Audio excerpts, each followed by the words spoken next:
O que não entra no regime da comunhão parcial de bens? Meu nome é Vivian Padilha, eu sou advogada especialista no direito de família e hoje vamos falar sobre esse tema. Vamos falar sobre o que não entra em caso de divórcio ou dissolução de união estável na partilha de bens daqueles que se casaram no regime da comunhão parcial.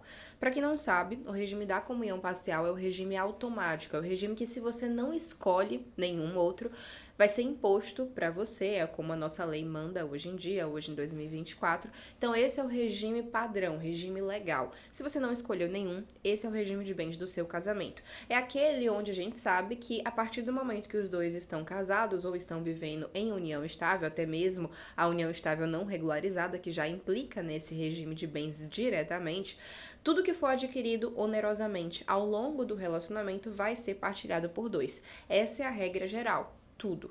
Só que existem exceções. Existem algumas coisas, algumas várias, que eu vou citar aqui nesse vídeo para você, que não entram na divisão de bens quando a gente fala de um divórcio ou dissolução de união estável no regime da comunhão parcial de bens. E é por isso que é tão importante estar sempre acompanhada de uma advogada especialista que vai saber essas exceções, que vai saber como comprovar qual é o caminho que se faz dentro de um processo para comprovar que um bem faz parte de uma exceção ou não, para que ele não tenha que ser levado para a partilha, porque muitos erros acontecem na prática e não é o juiz, não é um terceiro que vai dizer, olha, isso aqui era uma exceção. Quem sabe dos bens do casal é o casal e o advogado do casal. Então é muito importante, quando a gente está falando sobre o patrimônio de uma vida, estar acompanhado de um advogado especialista que ele saiba de fato o que ele está fazendo naquela partilha de bens. O primeiro tipo de bem que não entra na partilha quando a gente fala de comunhão parcial de bens são os bens recebidos por herança ou doação, mesmo que sejam durante o relacionamento.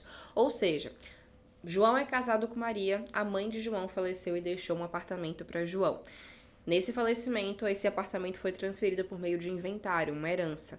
João nada tem a partilhar sobre esse apartamento com Maria, porque é um apartamento que veio de herança. A mesma coisa seria se a mãe de João, ainda em vida, tivesse feito um planejamento sucessório e tivesse feito uma doação desse apartamento para João ainda em vida. Essa doação também não entraria.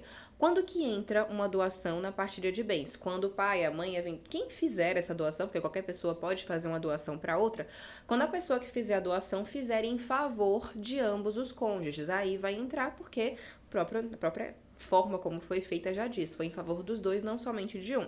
Mas se a doação é somente em favor de um, não vai entrar em eventual partilha de bens. Os bens que também não entram na partilha de bens, obviamente, são aqueles que já eram de um dos dois antes do relacionamento. Lembrando aqui, não vou adentrar nesse ponto nesse vídeo, temos um vídeo específico sobre isso aqui no canal, mas bens financiados, as parcelas que são pagas ao longo do relacionamento entram. O que se considera não é o momento em que foi financiado, é o momento em que está se pagando aquele bem. Então, nesse caso, é diferente, não é um bem adquirido antes do relacionamento. Mas, se você já tem um imóvel quitado, se você já tem um carro quitado, se você já tem bens antes do relacionamento começar, esses bens não vão ser partilhados. E a gente entra no terceiro ponto que já conecta diretamente com esse. Digamos que João, nesse mesmo exemplo de João e Maria, João tinha um carro. Ele tinha um carro que valia 300 mil reais. Quando ele entra nesse relacionamento com Maria, esse carro já está quitado. Só que carros, naturalmente, as pessoas vão trocando ao longo do tempo. Então, João pega este carro que valia 300 mil reais, digamos que ele conseguiu vender pelos mesmos 300 mil. Ele pega esse dinheiro de um bem particular e ele investe em um novo carro ao longo do relacionamento, um carro agora de 500 mil reais.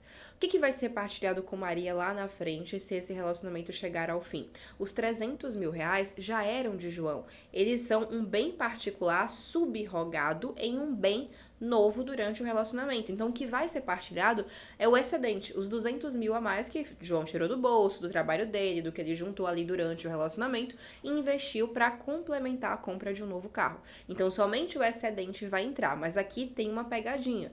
Se João fez a compra desse novo carro e ele não tem nada para comprovar que esse bem foi um bem subrogado, esse bem só vai poder ser excluído se for um acordo. Porque se Maria quiser ir para a briga num processo judicial, João é que tem o ônus de comprovar que aquele bem foi adquirido com o dinheiro de um bem particular. Se não tiver prova, se não tiver ficado registrado na compra e venda, por exemplo, esse bem vai acabar entrando na partilha, por mais que a lei diga que não, porque precisa provar, certo?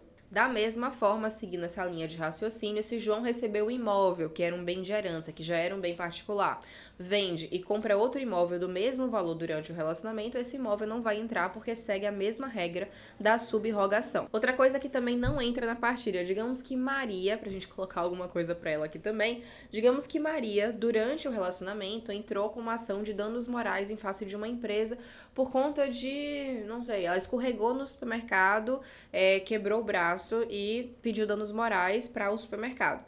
E ela ganhou 20 mil reais de danos morais. Esses 20 mil reais são particulares de Maria também, porque é uma indenização decorrida, né, de um ato cível e uma reparação que ela vai ter ali em um outro processo. Então, esses danos morais, por exemplo, nesse caso, não entrariam na partilha de bens, porque é personalíssimo esse direito. Os bens de uso pessoal também do dia a dia, como celular, notebook de trabalho, livros de trabalho, essas coisas também não entram na partilha de bens porque são pessoais de cada um, não tem um valor monetário, por mais que tenha, o valor ali é de trabalho de fato. E nessa linha do trabalho, salários também não entram. Calma. Se você acumula o salário, isso vira um investimento, uma poupança, isso vai entrar. Agora, o salário daquele mês que você recebeu, mesmo que você ganhe 20, 30, 40, 50, 100 mil reais por mês, não vai entrar para partilha porque é um valor que entra mês a mês para você. É o seu salário e salário não partilha. E para finalizar a nossa lista, ainda nesse segmento, se uma pessoa recebe uma pensão também mês a mês, uma pensão porque era militar, por exemplo, também não vai entrar seguindo aqui a mesma linha do salário. Sabendo de tantas exceções que existem e sabendo também que existem formas de, dentro de um processo judicial, se comprovar o caminho do dinheiro, se comprovar os bens subrogados e tudo mais, eu tenho certeza que você já chegou até aqui nesse vídeo entendendo que aquilo que eu falei no início não é mentira, é a mais pura verdade. É necessário ter o acompanhamento de um advogado especialista que domine o assunto para poder te orientar sobre os seus direitos e sobre a partilha de bens do seu relacionamento. Se você ficou com alguma dúvida, assiste os outros vídeos aqui do canal, não esquece de se inscrever e deixar o seu like aqui nesse vídeo. Aqui no canal a gente tem vídeos semanais sobre o direito de família e sucessões, que é a área de especialização do nosso escritório. E se você tem alguma dúvida específica sobre o seu caso e chegou até aqui procurando por isso, pode clicar no link que fica aqui na descrição para você poder falar conosco aqui, para que nós possamos tirar mais as suas dúvidas, porque a gente não pode falar disso aqui nos comentários, né?